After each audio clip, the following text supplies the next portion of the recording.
예수 그리스도께서 세례를 받으시고 물에서 올라오실 때 성령이 비둘기처럼 예수님에게 임하셨습니다.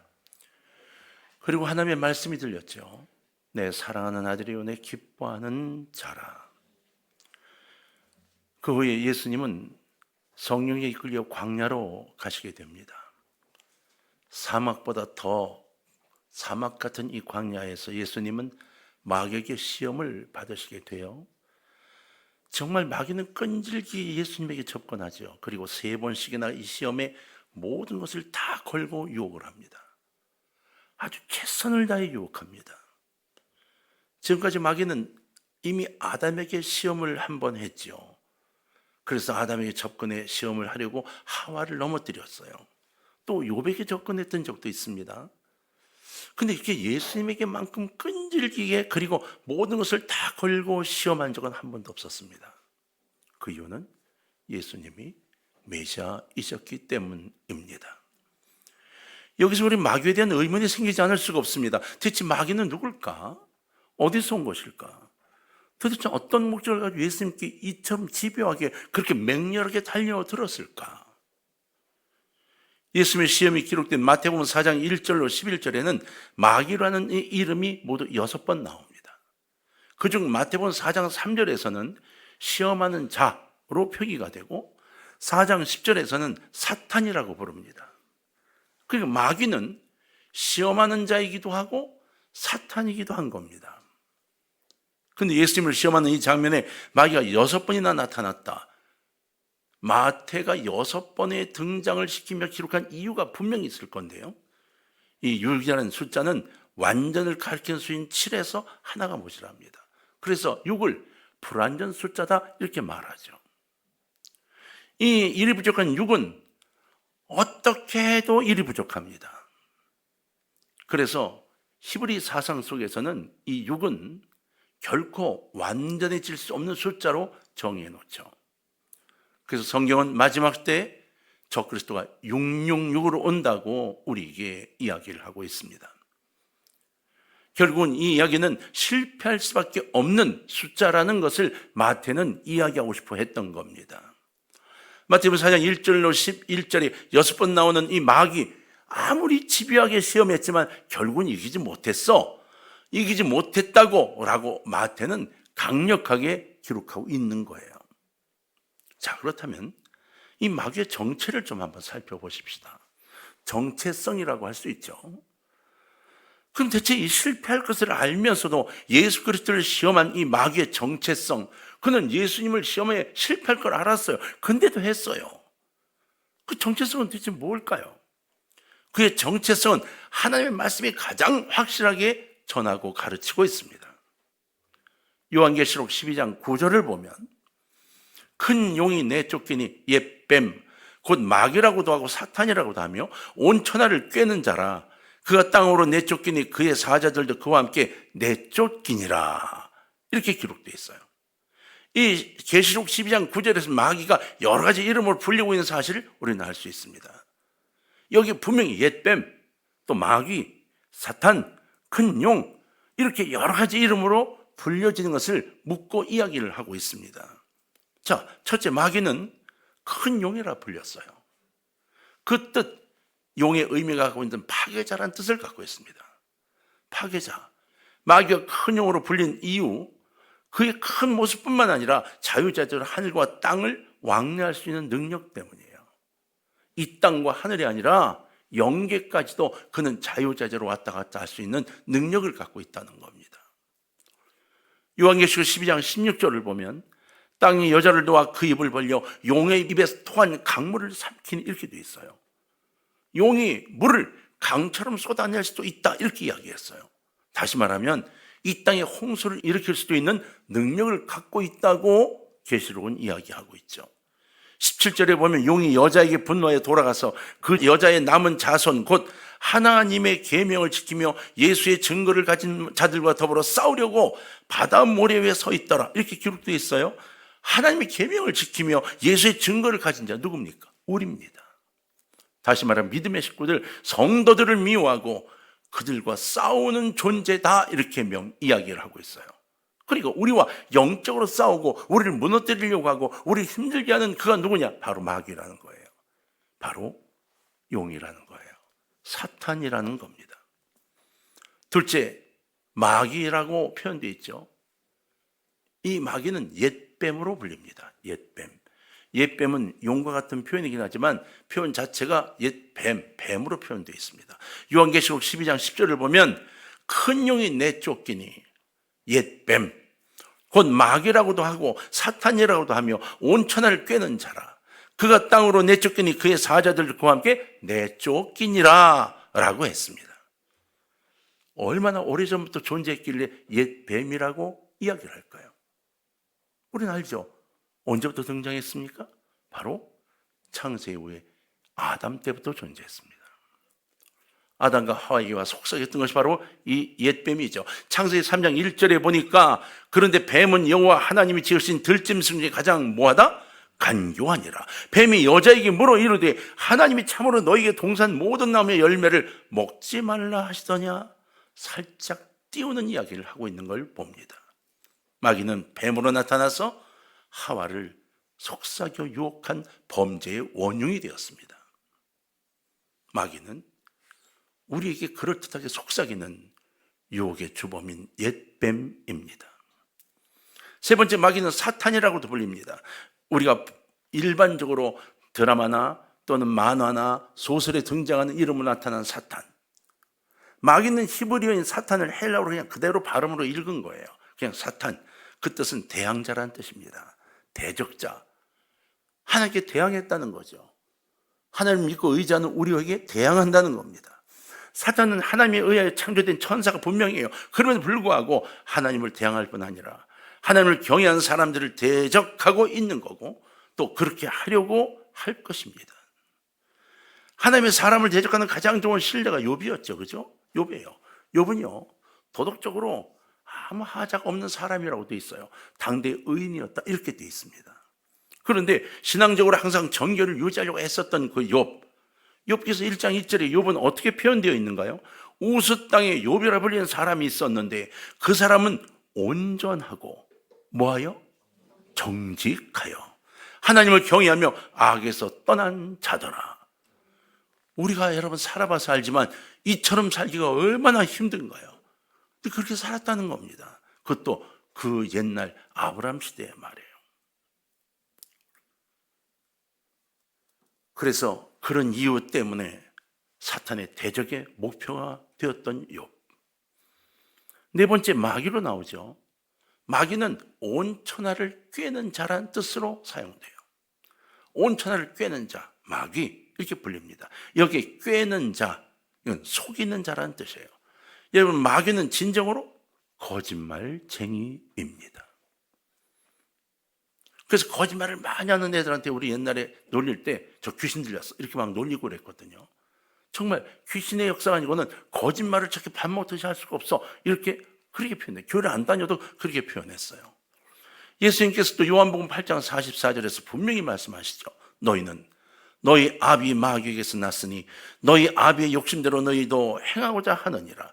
그는 처음부터 살인한 자요 진리가 그 속에 없으므로 진리에 서지 못하고 거짓을 말할 때마다 제 것으로 말하나니 이는 그가 거짓말쟁이요 거짓의 아비가 되었음이라.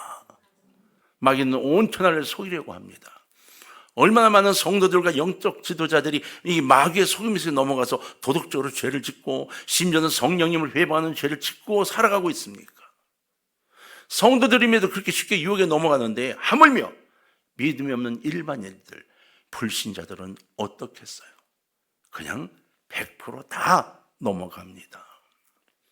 다섯 번째, 이 마귀는 불신자들로 하여금 하나님이 보내신 예수 그리스도를 믿지 못하도록 심령을 혼미하게 합니다.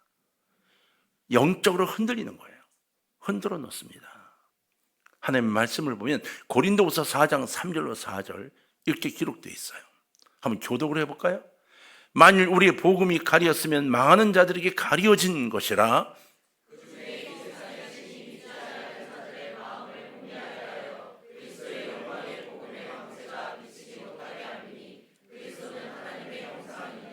아멘. 여기에 이 세상의 신이 믿지 아니하는 자들 이렇게 돼 있어요. 이 세상 신, 바로 마귀를 뜻합니다. 그건 불신자들로 하여금 분명히 복음을 깨닫지 못하도록, 예수 믿지 않는 이들이 그 예수 믿는 자들을 만나 복음을 듣게 될 때 그걸 깨닫지 못하도록 혼미하게 만든다는 거예요. 자꾸. 그래서 여러분, 우리가 영적으로 분명해야 합니다. 우리가 복음을 전하려 할 때도 영적인 힘을 갖고 만나야 합니다. 흔들리는 것으로 만나면 같이 혼미해집니다. 아니요, 영적 우위에 서서 복음을 증거할 때 그들이 복음을 만나게 됩니다. 여섯 번째, 마귀는 아주 중요한 겁니다. 시험하는 자입니다. 오랫동안 난 교회를 다녀도 나는 내 갈 길을 가. 나는 내 갈 길을 가. 그렇게 난 마음이 약하지 않아. 그게 바보인 것을 죽을 때 압니다. 결국은 평생 동안 사단에 붙잡혀 그냥 끌려다니고 시험받았다는 사실을 죽을 때야 압니다. 영의 눈을 뜰 때야, 그때야 안다는 거예요. 그때야 우리 남편이, 우리 집사람이, 우리 어머니가 그렇게 매달렸던 이유가 이거였구나를 알게 돼요. 그때 늦는 겁니다. 지혜롭다고요? 사탄을 이겨낼 만큼 지혜롭다고요? 택도 없는 소리입니다. 마귀는요, 모든 일을 시험합니다. 여러분 보십시오. 하나님이신 예수님까지 시험을 했습니다. 3번까지 막 시험하러 들어갔습니다. 여러분, 광야에 있는 예수님을 찾아가서 3번이나 시험을 했습니다. 여기 시험하는 자, 유혹하는 자를 뜻합니다. 마귀는 예수님을 유혹하였는데 어떤 때는 먹을 것으로, 또 어떤 때는 세상의 영광을 가지고 유혹했지요. 어떤 때는 신앙 문제 가지고 유혹했습니다. 결국 마귀는 예수님을 경제적으로, 그리고 종교적으로, 세속적으로 유혹했다는 거예요. 우리도 마찬가지입니다. 여러분, 사단은 우리가 어디 약한지를 먼저 압니다. 이 사람은 경제에 약해. 이 사람은 세속적인 것에 약해. 이 사람은 종교적인 것에 약해. 여러분, 이것이 사탄의 정체입니다. 마귀는 하나님의 창조물이지만 그래도 그는 하나님을 제외하고는 가장 큰 능력을 갖고 있었습니다. 에스겔서 28장 12절로 13절에 이렇게 되어 있습니다. 인자야, 두루 왕을 위하여 슬픈 노래를 지어 그에게 이르기를, 주 여호와의 말씀에 너는 완전한 도장이었고 지혜가 풍족하여 온전히 아름다웠도다. 내가 여쪽에 하나님의 동산 에덴에 있어서 각종 보석, 곧 홍보석과 황보석과 금강석과 황옥과 홍만호와 창옥과 청보석과 남보석과 홍옥과 황금으로 단장하였으며 네가 지음을 받던 날에 너를 위해 소고와 비파가 준비되었도다. 이렇게 돼 있어요. 이야, 여러분, 사단을 향하여 이야기하면서 이렇게 이야기를 하고 있는 거예요. 원래 이 말씀은 하나님이 돌아가는 항구 도시에 대하여 말씀하신 것인데, 이 말씀을 살펴보면 그건 결코 이 작은 항구 도시 두로에 대한 이야기가 아니에요. 바로 두로의 지배자에 대한 것도 아니고 이 작은 도시가 하는 게 아니라 훨씬 막강한 마귀를 빗대어 비유한 내용인 거예요. 그래서 여러분, 에스겔 바로 이곳은 마귀에 대한 부분의 이야기로 정의가 되어 있는 걸로 이해들을 하고 있어요. 여러분, 이 내용을 보면 초자연적인 능력을 가진 존재를 이야기하고 있어요. 바로 마귀입니다. 28장 14절로 17절을 교독을 좀 할 거예요. 한 절 읽으실 때 그냥 교독한다고 막 읽지 말고 하나씩을 생각하면 좀 읽으시면 좋겠어요. 자, 14절로부터 17절까지입니다. 너는 기름 부음을 받고 지키는 그룹이며 내가 너를 세우며 네가 하나님의 성산에 있어서 불타는 돌들 사이에 왕래하였도다.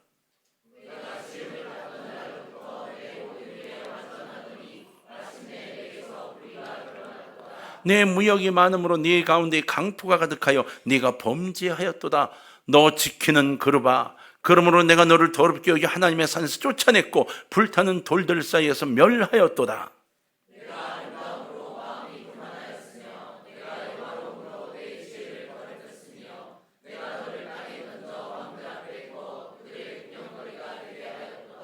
아멘. 이 말씀에는 이러한 내용이 포함되어 있어요. 첫 번째, 그가 지음을 받던 날에 큰 즐거움이 있었다, 이렇게 되어 있어요. 그가 지음을 받던 날 다 기뻐했다는 거예요. 얼마나 그의 창조가 좋았는지 다 기뻐했대요. 두 번째, 마귀는 완전히 지음을 받았대요. 그 지혜와 아름다움이 너무 완전했다는 거예요. 이만한 존재가 없었다는 겁니다. 세 번째, 마귀는 각종 보석으로 단장됐어요. 우리도 태어날 때 그렇지 못했어요. 그런데 이 마귀는 각종 보석으로 단장이 되었대요. 여러분, 특히나 네 번째, 기름 부음을 받아서 에덴 동산을 지키는 자가 되었었다는 거예요. 마귀는 하나님이 계신 거룩한 산을 번개처럼 왕래했다는 거예요.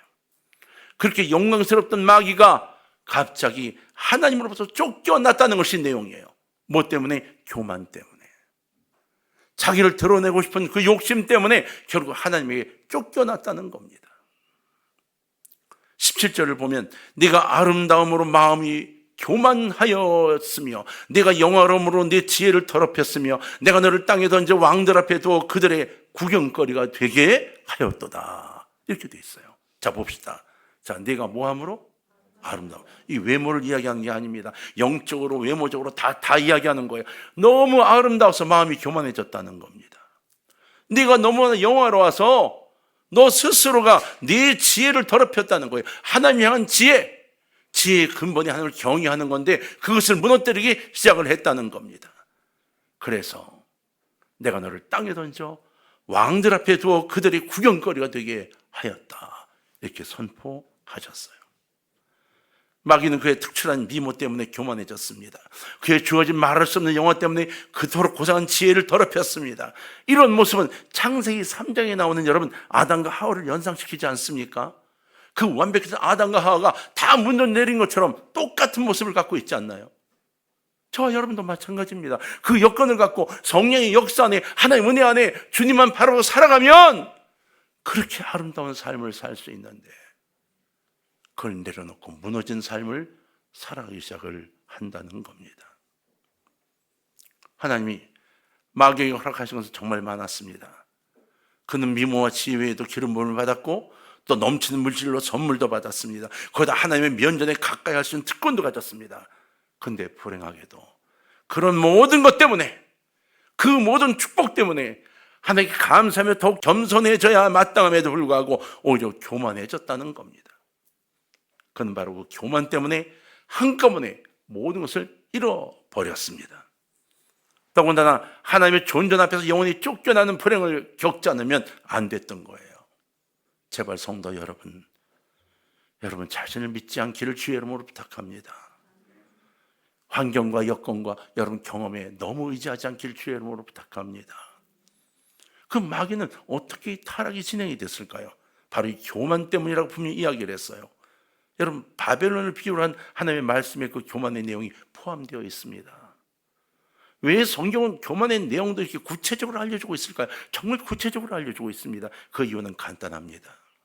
우리 누구라도 마귀처럼 교만하여지면 하나님과의 교제가 끊어진다는 겁니다. 마귀가 어떻게 교만해졌을까요? 이사야 14장 12절로 14절을 보면 이렇게 돼 있어요. 너 아침의 아들 계명성이여 어찌 그리 하늘에서 떨어졌으며 내 열국을 엎은 자여 어찌 그리 땅에 찍혔는고 내가 내 마음에 이르기를 내가 하늘에 올라 하나님의 뭇별 위에 내 자리를 높이리라 내가 북극 지표의 산 위에 앉으리라 가장 높은 구름에 올라가 지극히 높은 이와 같아지리라 하는 도다. 마귀의 이야기입니다. 내가 말이야 이렇게 외치고 있는 겁니다. 이사야의 이 말씀은 비록 바벨론에게 하신 하나님의 말씀이지만 내용은 마귀에 대한 것인 것을 우리가 알 수가 있죠. 마귀는 원래 마귀가 아니라 계명성이었어요. 여러분 계명성. 우리가 계명성을 잘 알죠? 이 한자를 풀이하면 아침을 밝히는 별입니다. 어떤 별이에요? 샛별입니다. 샛별. 라틴어로 번역하면 루시퍼죠. 그걸 다시 직역하면 빛을 가져오는 자 이런 뜻이에요. 루시퍼. 그런데 마귀를 부를 때 그래서 계명성 혹은 또 루시퍼라고 부르기도 했습니다. 근데 그가 교만으로 인하여 하나님을 대적했고 그리고 하나님에 의하여 버림바 되었다는 거죠. 도대체 계명성은 어떻게 하나님을 대적했기에 사탄 곧 대적자가 되었을까요? 계명성은 이 이사야를 보면 5가지를 마음에 품었는데 이것이 교만의 표시였다 이렇게 돼 있어요. 첫째, 내가 하늘에 오르겠다 그랬어요. 내가 하늘에 오르겠다? 이건요 연약하고 죽을 수밖에 없는 피조물의 모습을 거부하겠다는 교만입니다. 내가 피조물인 걸 거부하겠다는 거예요. 내가 창조주가 되겠다는 겁니다. 둘째, 하나님 뭇별 위에 내 자리를 높이리라. 이건 모든 왕들과 모든 이들보다 더 높이 오르겠다고 얘기하고 있는 거예요. 가장 높은 곳에 오르겠다. 세 번째, 내가 북극 지폐의 산 위에 앉으리라 했어요. 여러분, 유대인들은 예배를 위해서 정기적으로 모였죠. 그 모이는 곳에 그의 보좌를 놓고 앉겠다는 교만을 이야기하는 거예요. 그들이 모이는 그 자리 꼭대기에 내 보좌를 놓고 그들 유대를 다 내려다 보겠다, 이렇게 얘기하는 거예요. 네 번째, 가장 높은 구름에 올라가리라. 무슨 뜻인지 알겠지요? 영광의 빛, 바로 그곳에 올라 하나님 그 빛 있는 그곳에 올라가서 내 자리를 만들겠다, 이렇게 말하는 거예요. 하나님이 자리를 만들어 주시는 게 아니라 내가 스스로 자리를 만들겠다 이야기하는 거예요. 그리고 다섯 번째, 이걸 뛰어넘죠. 지극히 높은 이와 같아지리라. 그 자리를 만들고 내가 하나님처럼 될 거야 라고 선포한 겁니다. 지금까지 모든 교만을 집대성한 것, 내가 하나님이 되겠다는 교만의 극치였습니다. 이런 교만은 일찍이 어디서도 그 누구도 찾아볼 수 없는 교만의 극치였습니다. 자신이 하나님이 된다고 하니까 이건 도저히 더 이상 나갈 수가 없는 것이었죠. 그러면 계명성있게 교만해진 결과는 무엇인가요? 우리가 알죠. 이사야 14장 15절입니다. 그 결과를 묘사하고 있어요. 한번 다 같이 읽어볼까요? 큰 소리 읽으세요. 이거는 알았죠? 시작.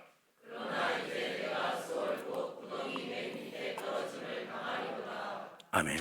읽기 싫지만 읽어야 하는 겁니다. 왜? 우리도 이 꼴을 당하니까요.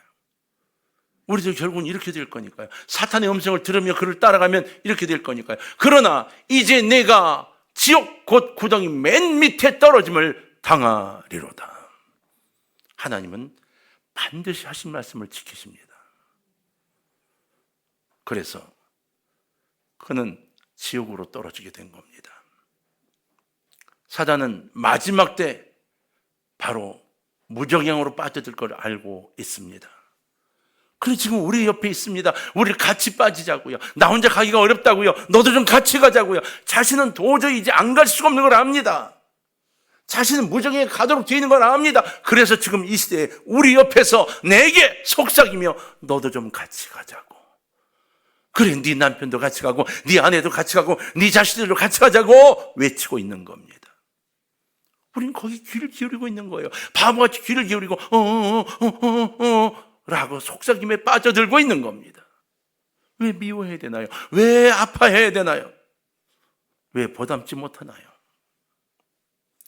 예수님은 지옥에 대해서 이렇게 말씀하신 적이 있어요. 마태복음 25장 41절에 보면 나를 떠나 마귀와 그 사자들 위해 예비된 영원한 불에 들어가라 했어요. 이게 지옥이래요. 마귀와 그 사자들 위해 예비된 곳이에요. 거기에 우리를 데리고 가겠다는 겁니다. 여러분 어떻게 하실래요?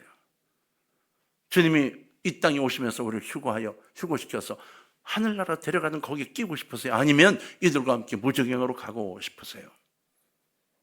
우린 이런 설교 귀에 들어오지 않습니다. 이미 사단이 내 귀를 막고 있고 이 음성을 듣지 못하게 하기 때문에 이 음성도 듣지 못하는 사람도 있습니다. 마귀는 한때 하늘을 찌를 듯 높아졌지만 교만으로 인해 한없이 깊은 무정에 떨어지고 말았습니다. 그렇게 타락한 마귀는 이 땅을 구원으로 인도하기 이 땅에 오신 예수 그리스도, 그분을 3번씩이나 시험하였던 거죠. 왜? 이 땅의 모든 이가 다 무정행으로 가기를 원했기 때문이에요.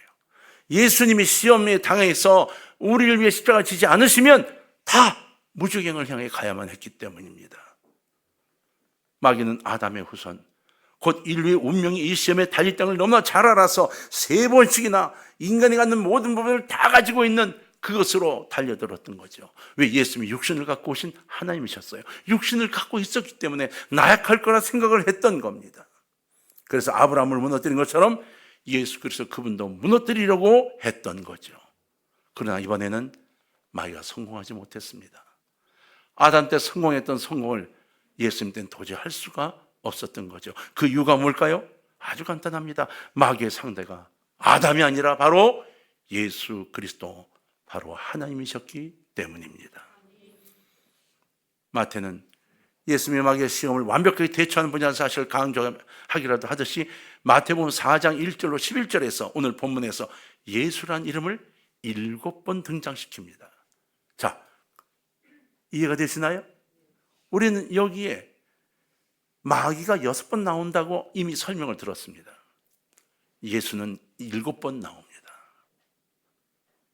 불완전하여 이길 수 없는 사단의 역사와 완전하여 일곱으로 이기는 예수님의 모습을 마태는 기록하고 있는 겁니다.